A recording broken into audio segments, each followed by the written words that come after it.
check-in time at Central Park Masteries, Bingham Smart City. Ayan, ganyan itsura ng mga building dito. Walang tipid sa kuryente. And pwede kang tumambay sa ganyan. Floating sofa.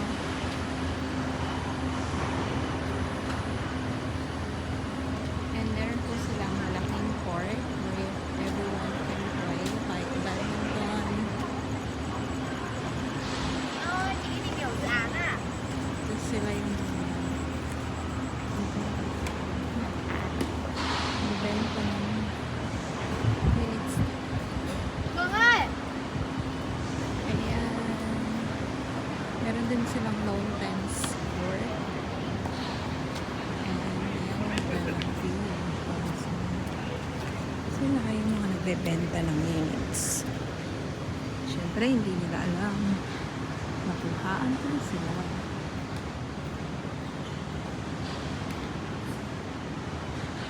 Ganito guys, kaganda ang lugar kapag nag-stay kayo dito sa Bingham Smart City.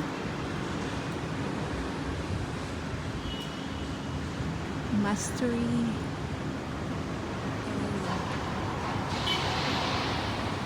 Hindi sila madamot sa lights. Lahat ng building may pa-lights. And I make sure na mag-inom ng hotel dito. Exercise. Ayan po, marami po silang court. Basketball court para sa mga bata.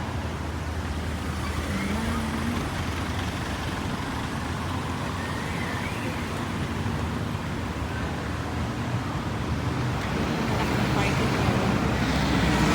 Tapos yun yung counting ng sasakyan ng mga sa loob. Siyempre, diba? Pumunta na ako dyan before. Dito na lang. Parang ito.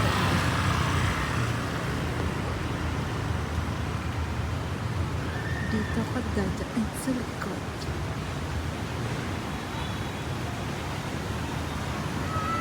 So, kung gusto nyo guys mag-walking, malilibang kayo kasi sobrang laki ng area ng Smart City.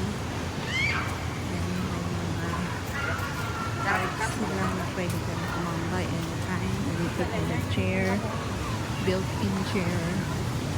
Tapos yan. Ito si Lola. Sa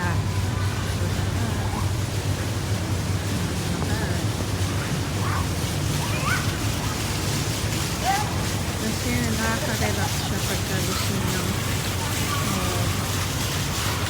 ano po tapos pakinggan talo ng tubig baksak niya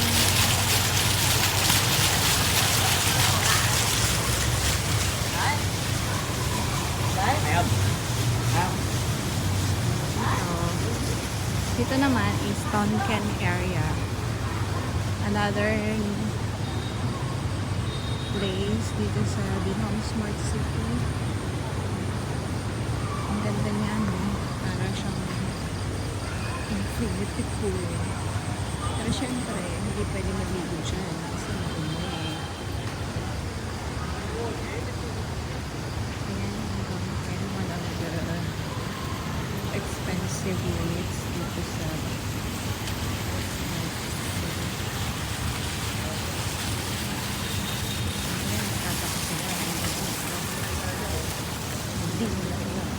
video.